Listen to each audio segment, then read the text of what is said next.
today's day and age, we do find sometimes when the person gets an aliyah, he reads his own aliyah, right? Sometimes you see that. Sometimes the guy does it. Right. But even you have sometimes the Kohen, they give a Kohen an aliyah, or the Levi an aliyah. Sometimes the Levi reads the aliyah, right? If the Levi, sometimes if the Levi has a lot of experience in reading the Torah, even though he's not, even if Sammy's the Malkorei, but sometimes the Sammy would say, "You want to read?" Right? So, but in those days, it seemed that the commenting was that everybody read their own aliyah, and then it became a situation that sometimes people don't know how to read, so not to embarrass. So therefore we have a lot of times just the same person reads for everybody.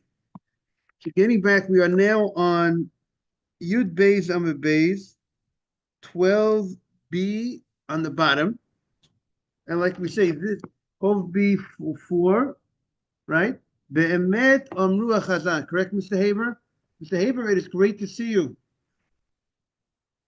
back the whole week so far. I'm taking attendance, Mr. Haber.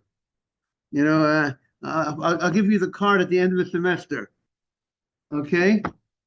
And it's great to have Ralph live. Now, Ralph, do you want to send to the group that we're on or not necessary? Okay, no problem, no problem. Be'emet amru hachazan ro'eh. Okay.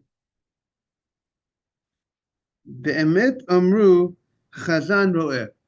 So that's what the Mishnah stated, because the Mishnah stated the following. The Mishnah says that on Shabbat, you're not supposed to read L'or Haneh, right? We said there's a concern, Mr. Haber, Ralph, we're afraid that the person might move the oil lantern on Shabbat.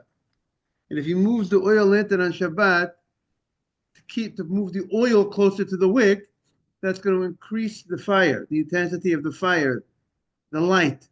And increasing the light would be a violation of Shabbat, of making a fire on Shabbat.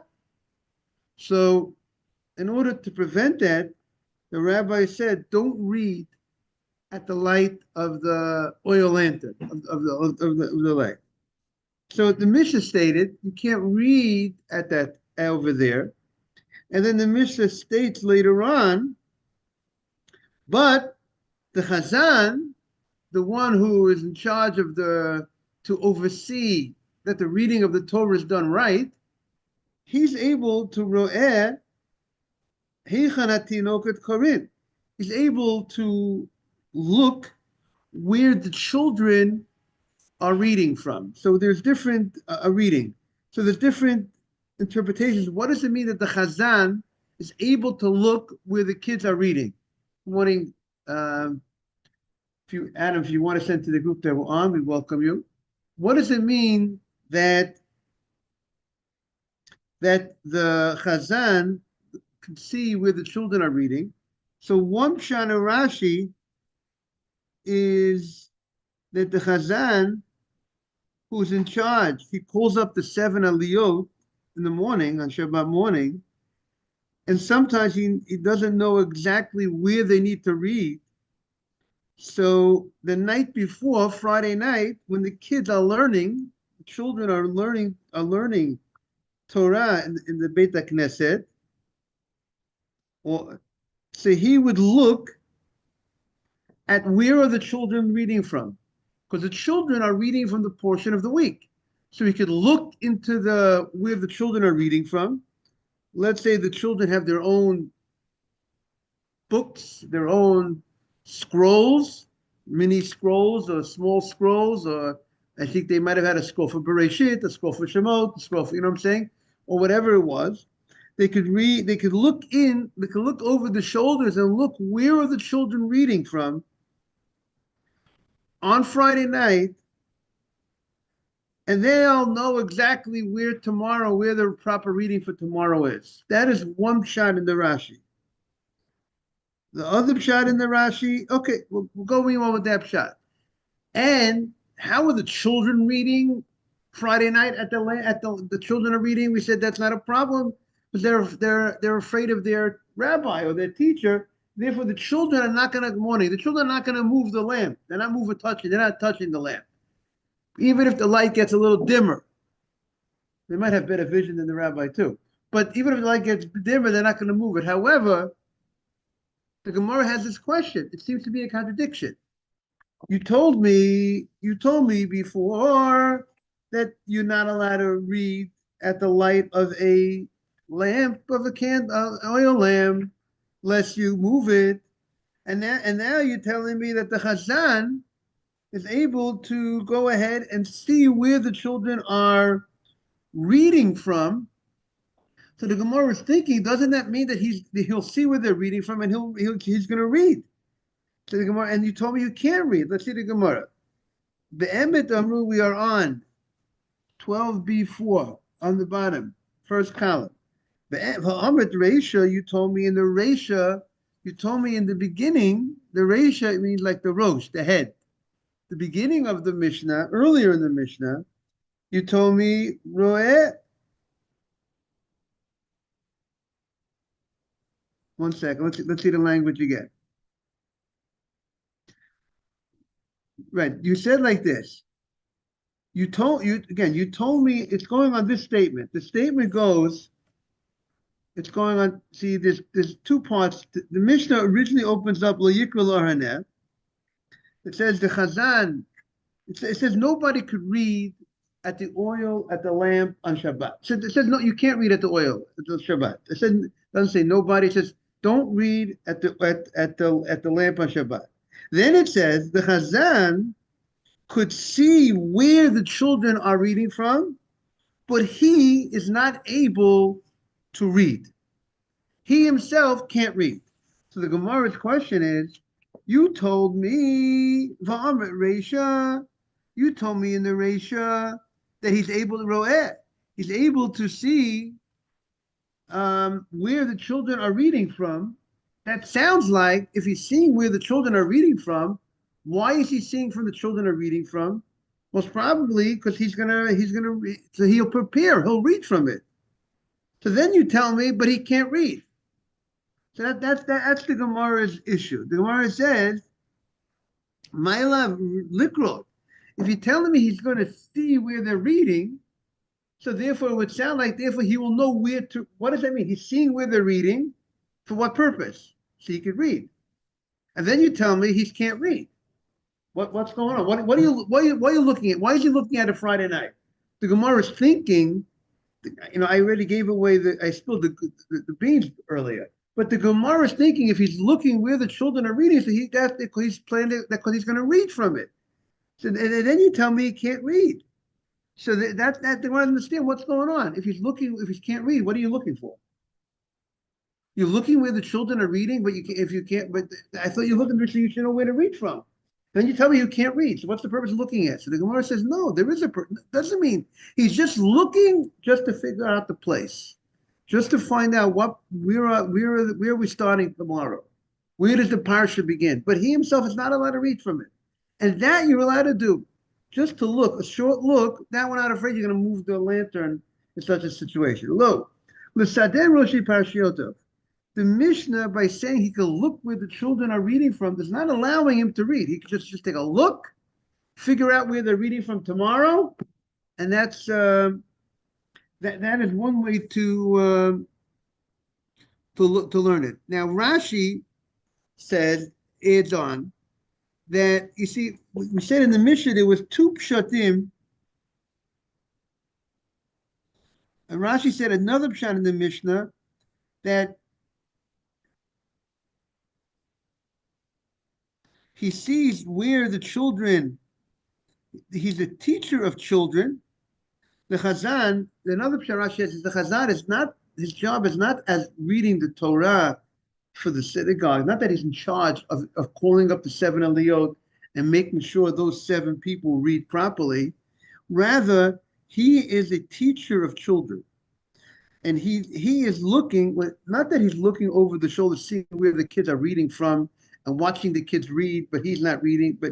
Rather, he is opening up the Torah or opening up the scroll, and he sees where the children should start from tomorrow, where they should end, because he has to teach. He's like preparing his lesson the night before. He could prepare the lesson the night before for the children that he's going to be teaching on the following day. That's what he's allowed to do. Limited to that, just to see where I begin my lesson, where I end my lesson. But Rashi says, when the Gemara says we're going to allow, but Rashi goes with his first pshat. Rashi over here goes with the pshat that the Chazan's responsibility. It's like make-believe Sammy, who was the Balkori upstairs, but instead of Sammy reading the Torah, Sammy, good morning, Asaf, Sammy is just making sure that the 7 people read right. That he is just there because he is the expert reader. And in those days, they would call up the 7 people. Each person would read their own passage, own aliyah. But maybe the guy's going to make a mistake, and I gotta know how to help him out. So maybe Sammy would whisper, right? Sammy's on vacation, by the way. Sammy will whisper. Oh, he's back. So you can tell him he got special mention, honorary mention at the class today as the Balkore, as extra Balkore. We'll get some points, right? So Sammy would know exactly by preparing the night before, by seeing where the kids are reading from. You know what he's going to do? He's going to look at the beginning of the parsha, and he's going to, for a few moments, he'll say, like we have, let's say we have Vayu, Chaye Sarah Me'ashana. So if you get the beginning of the parasha, if you know where to start from, then everything flows. So he would look the night before, where are we starting from, and he would just prepare that beginning. Just once you get started. By the way, when a person is the chazan, the person when you pray as the shliach tzibur, right? You pray shachrit, musaf. A lot of times, you need to get the song started. Once they get the tune start, then you can flow the chazara. It's the same thing with the reading of the Torah. If you get the beginning, how the beginning starts, and you know that beginning, then the rest flows. So he would organize the night before exactly the beginning of the parsha, so he'll have it straight. So once he has it fluent in his mouth, he will remember the whole thing tomorrow. Not that he's starting to remember the parsha, and therefore he will be able to help the 7 people read it properly with the nekudot and with the constellations, and he'll be able to help them along quietly. I wonder even if the Chazan had his own copy. You know what I'm saying? Maybe he didn't have his own copy that he was looking in. Sammy would be, if he's assisting the people, he might be just doing it by heart. But even if he had his own copy, by preparing beforehand, by having it fluent in his mouth, he'll be able to help them very easily.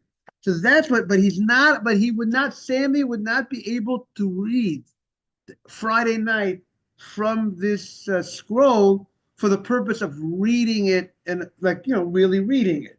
But just to get the beginning, just to get started, to see the beginning and to get started, that he would be able to do. So that's what the Gemara says. Sade Rashi Parshiyot. He goes ahead and he organizes the beginning of the parsha. The reason why I would think he probably had his own scroll is because usually, they would learn from Torah, written Torah. You don't read it by heart. You generally read it from a book. So even if Sammy would have his own private book, not the Sefer Torah, when he would have a private book, perhaps to help the guy read along, but nevertheless, he needs to know exactly how to pronounce it, how the proper musical notes. But by just looking at it the night before and getting the beginning started, that will be able to go flow like honey, so to speak. So that's what the Gemara says. He could organize the beginning of the parsha. So the Gemara shoots back. The Kula Parsha Lo, he cannot organize the whole parsha. He can't prepare the whole thing. Why not? But the Gemara says, Meitive. Okay, you're telling me you can't do that. Meitive, I have a question on that. Now we're on Yud Gimel 13a. Meitive. Here comes the question. Rabbi Shimon Gamliel Omer. Rabbi Shimon Gamliel says, Omer Hatinokot Shebeit Rabban, the children that will learn Torah, Hayu Mesadrin Pashioteim, they would organize Friday night.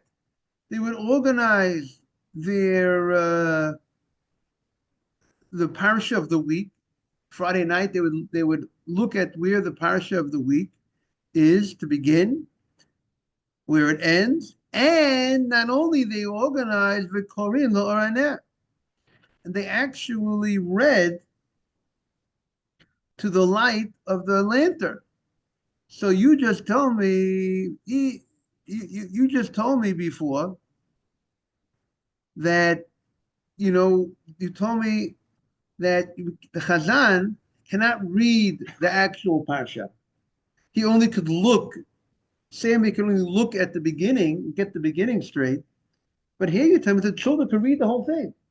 And I already gave it away earlier by saying that the children are in a class by itself, that we're not afraid they're going to move the lantern. But the Gemara at this point did not have that, did not say that yet. Yes. That's must be a different reason why you can't use a lamp, because the lamp is above reach. You can't even reach it. You're still not allowed to use it. Right. The reason for that is, Ralph, is pointing out that if the lamp is very high, you can't reach it and you can't move it. So why should it be forbidden? Because when the rabbis made their decree, they didn't make a distinction between how high the lamp is, because one understanding is, because the rabbis are afraid, if you're going to say, this lamp I could read from, this lamp I can't read from. I mean, it's the same oil lamp. The only difference is this lamp is higher up. I'm benefiting from the light, but even if it's unreachable, because once I start saying that I could use that lamp, what's the concern, Ralph? If you could say I could use that lamp, people don't know always reasons for things. And if they see I see the rabbi's using that lamp. The lamp is very high, you can't reach it, but they don't know. You know why the rabbi's using that lamp? Because he can't reach it. But this lamp you could reach, you can't use. So in order to ensure that mistakes are not happening, so the rabbi said that we're not making a distinction in our decree. What do you say to that, Adam? You got that? Because sometimes people are not always so knowledgeable. When it's a different class of people, perhaps there is more people understand, you're a different person. But when it's all the same lamp, it's only a question if the lamp is higher or the lamp is lower, they were more concerned that people will make, perhaps people make mistakes. They might not know the reason exactly. So if you say, kids could do it, Adults can't do it. It's easier. People could say it's a total different situation. These are kids, these are adults, and there's more reason that people could maybe, though the rabbis felt that we don't have that they didn't have to extend it to maybe the children. So that's what the Gemara says. When it says that the children are able to read to the light, it says they were able to read to the light of the candle of the lantern. It doesn't mean they actually read the whole thing. Rather, it only means they would read at the light, the specific beginning of the parsha, or the end, not the actual reading the whole portion. That is one way to learn this statement. And they would organize it because they wanted to do preparation for their class tomorrow. They're having a class tomorrow on Shabbat morning, the kids, and they wanted to prepare, that they'll be prepared for their class tomorrow. So therefore, they would look at it, they would look at exactly where are we starting from tomorrow. So I'm going to be ready to roll, and I already got the beginning straight, so that when the rabbi will call on me tomorrow, And tomorrow it's daytime. No one's using light tomorrow, Shabbat day. You could read Shabbat day, the lights out, lights are out. And but Friday night, the children will prepare. Good morning, Emmanuel. Friday night, the children will prepare for tomorrow's lesson, but not they actually read the whole thing. So that's how you would read it. The Himasadrin Rashi first. They would organize it, and by reading at the, they would organize it, and how they do that, they would read they organize it by the light of the lantern. The Gemara says it offers a different answer. Because the issue with this, you see, the concern on this shot is then why doesn't the Braita say the children, they organize their parshiot lit or haner to the light of the lantern? Why does it say they organized it and they read? Obviously, if you're organizing it, you're organizing at the light of the fire. You're reading. If you're organizing, you're reading. You're reading at least that part that you're organizing. So why do you have to say organizing and reading? Just say you're organizing. Of course, organizing means reading. But the fact that you say organizing and reading sounds like there's two things happening. You're organizing, not only you, and then we're saying another chidush. Not only are you organizing, you're also reading, which is a step two, which is even more extensive, which then would be the big question. So they're actually reading, not only organizing. The first answer to the Gemara, when we say organizing and reading, it doesn't really mean two different things, organizing and reading the whole thing. Rather, the organizing and reading, and reading is explaining, it's going back on the organization. They're organizing and with the reading, with the reading at the light of the oil. However, the second answer, I think, has that advantage.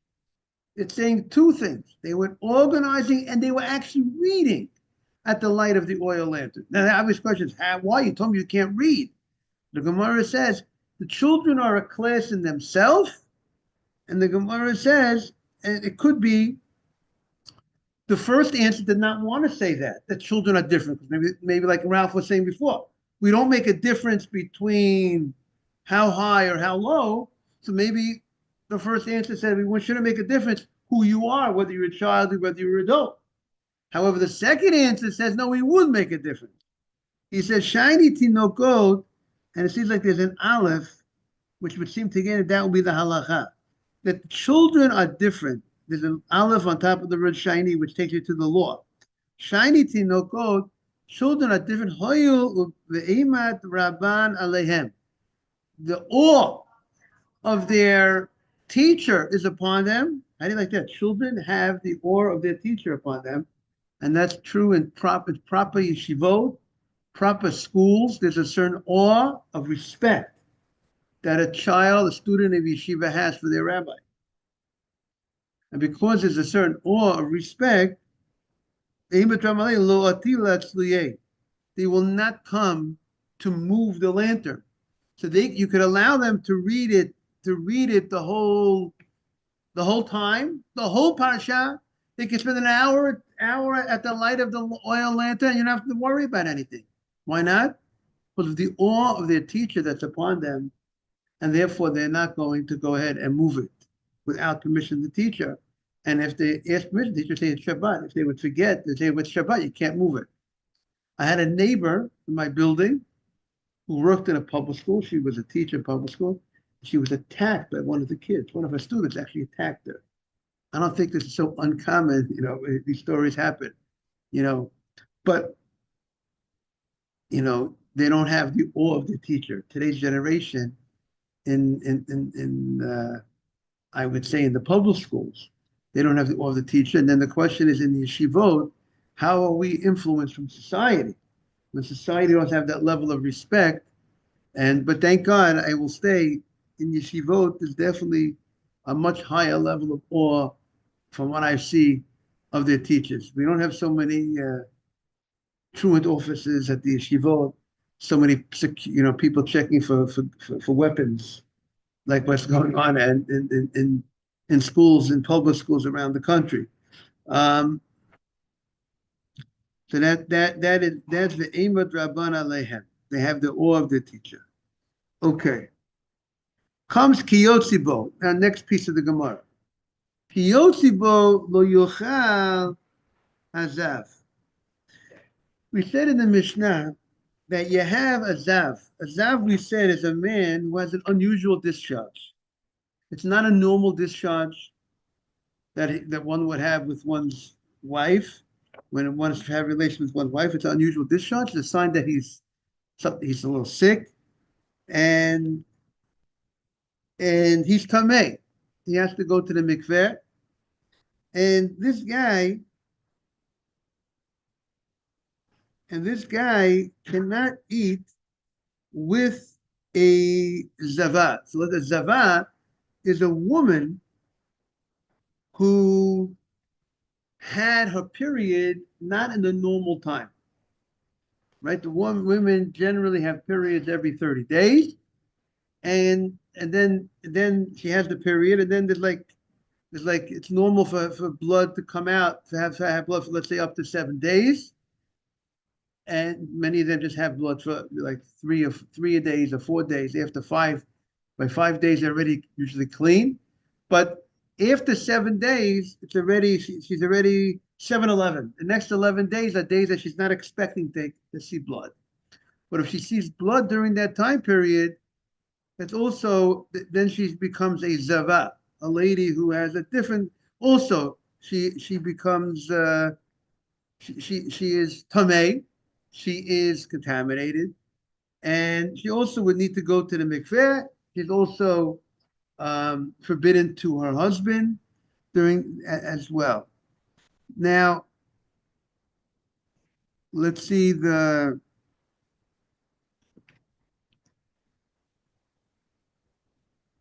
Now, I'm just taking a look over here. Now, during this time period that let's say she's a zava, during the time period that she is forbidden to be with her husband, we say the Mishnah states lo yochal. They can't eat. They can't eat together. Good morning, Nathan. How are you? Maybe we'll take out a Mishnayot.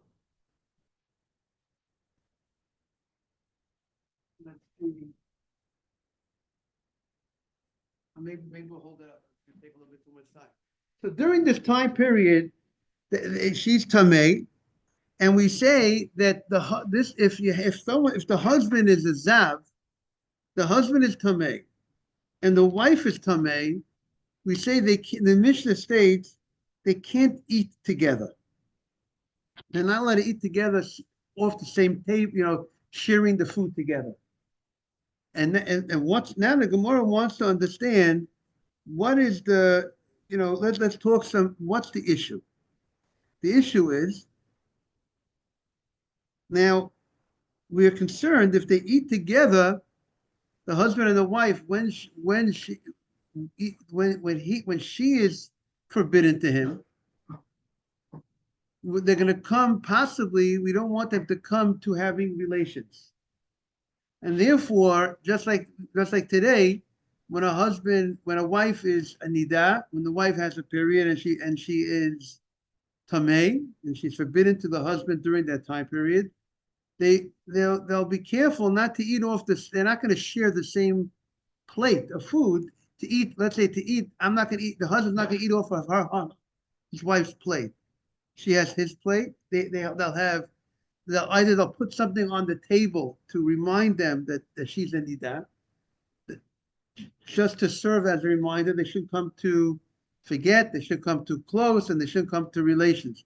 A certain fence that the rabbis place during the time that a woman is a nida. And we have the same thing here that the Gemara is saying regarding this woman who is a zava, who had her period not in the normal time, which she's also forbidden to the husband. And we're saying similarly, she can't eat with the husband. But the thing is, the chidush here is that even though the husband is is zav. The husband is also contaminated. So let's see how the Gemara is going to explain this point. Tanya, we learned in the Breita. Rabbi Shimon ben Elazar Omer. Rabbi Shimon ben Elazar says, "Bo'urei, come and see ad heichan." I mean, the Gemara is trying to explain why is the Mishnah stating you can't eat with your wife share the same food off the same table, the same plate, so to speak. Now today, I tell you, in practice, what's done today when a wife's in Nida, they're sitting at the same table, except they put something on the table to remind each other, or there's other things that they do to remind each other. But if you're not doing something to remind each other, you can't do it. The Mishnah states. But why is the Mishnah stating specifically when he is also contaminated? He had an unusual, certain unusual type of discharge. And why is the Mishnah stating what's the difference? What about if he's not contaminated? If he's not contaminated, she is zava, she is contaminated. So it's also forbidden for you to sit with her, not sit with her, to just do the regular type of normal eating or eating off each other's plate, because we're afraid that maybe they're going to perhaps get too close. So why is the Mishnah specifically stating when he is tamei, she is tamei, when they're both contaminated?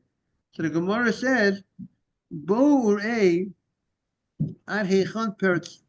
Go and see how far parza hatayra b'Yisrael, how far purity has spread among the Jewish people. Shalosh aninan. We did not learn that a tahar lo yochal hatarim atmeya. It didn't say that a tahar, that a person who is pure, a person who is not contaminated, is forbidden to eat with his wife when she is in a state of contamination, when she's in a state of tumah. We didn't say that. Rather, we said, Ella lo yochal hazavim hazava b'vnei hergal aveira. We said when they're both contaminated, they can't. One and Jack. So why are we emphasizing that? So Rashi explains like this: because the people in those days, they were very careful. Not only, you see, there's a rule the halacha is that a kohen has to eat truma in a state of purity. If the kohen was contaminated, right? If he came in contact with a dead animal that wasn't slaughtered, he would be forbidden. He becomes contaminated, or he comes in contact with a dead body, he becomes contaminated. And the kohen in the state of contamination cannot eat truma because he cannot make the truma tameh. Truma what you give to the kohen has to be, you're not allowed to contaminate it. You have to, right, when you go ahead and you separate the truma from your produce, you give it to the kohen, and you have to make sure not to make it contaminated. So that is truma. You have to make sure truma doesn't become contaminated, or things that are kachim, things that are holy for the Beit HaMikdash, you're offering a karban. The food of the karban should not become contaminated. You keep things, you don't make holy things contaminated. But what about mundane food? Mundane food, there's no problem to contaminate mundane food and eat food. Let's say a person went to a cemetery, and now it's a 7-day process to become pure after becoming contaminated by a dead body. He eats during that day, those 7 days, and when he eats, he touches the food, and the food becomes contaminated, because if a person went to a cemetery and he's contaminated for 7 days, he has the ability to contaminate other things, right? Right. So, but washing the hands for the cemetery is not going to remove the contamination. it might be more for the certain types of ruach ra, bad spirits, bad things, or spiritual things, like, just like when you wake up in the morning, you wash your hands. There's two different reasons why you wash your hands. One reason because maybe your hands touched something not clean while you were sleeping, parts of your body that might be not clean, but we also clean it in an interesting fashion: right, left, right, left, right, left, right. We do it to remove some certain type of contamination. So there is a certain level of contamination that could be removed by washing your hands after a cemetery, but it's not removing the main contamination. So the people went out of their way. Not only were they careful to eat their truma in a state of purity, which is the law, the biblical law, that truma, you can't, truma, you cannot make it tameh. You cannot make truma tameh. The Kohen can't eat the truma when the truma is tameh, when it's contaminated. Nevertheless, the rabbi said, it seems the people went ahead, were careful, even regarding the regular chulin, their regular food. They were particular to keep their food they shouldn't get contaminated, and they would eat their food in a state of purity. So that's how the people would go ahead and eat. Being that's the case, that people would eat their food, whatever, in a state of purity. So therefore, if the lady was already contaminated, let's say because she had a period not in the normal time, so then if the husband was not contaminated, he wouldn't be eating off the same plate with her. Because if she's handling the food, by the way, it would come out, was probably the men would have to be busy in the kitchen at the time that the lady was contaminated, because they want to eat their food in a state of purity. So it sounds like he would have to be busy in the kitchen a certain amount to make sure that, because he doesn't want to eat food that became contaminated. So that was a stringency. So automatically, if he is pure and she is contaminated, they're not going to automatically eat anyways together like one unit off the same plate. So therefore, you don't need to tell me that the tahar, that the person who's pure, can't share the same plate with his wife, because they're not going to share the same plate anyways, because they're eating their food in a state of purity. Rather, the novelty is the following: even when she is impure and he is impure. So once you're impure, your food is never being eaten in the state of purity, because you're impure. If the man is impure, whatever he touches will become impure, right? So now you're going to say, why shouldn't he be able to eat together with his wife off the same plate? Share the same. Let's have one plate of potatoes. We'll all share the plate of potatoes. We'll all eat together. We'll share each other's plate. I'll eat off your plate, dude. It's one plate to me. We'll eat it together. Very romantic, right? Well, we're going to eat it together, but we can't do it. Why not? What's the problem? There's no issue of the food is gonna become contaminated and I need to eat my food. I'm trying to eat my food in a state of purity.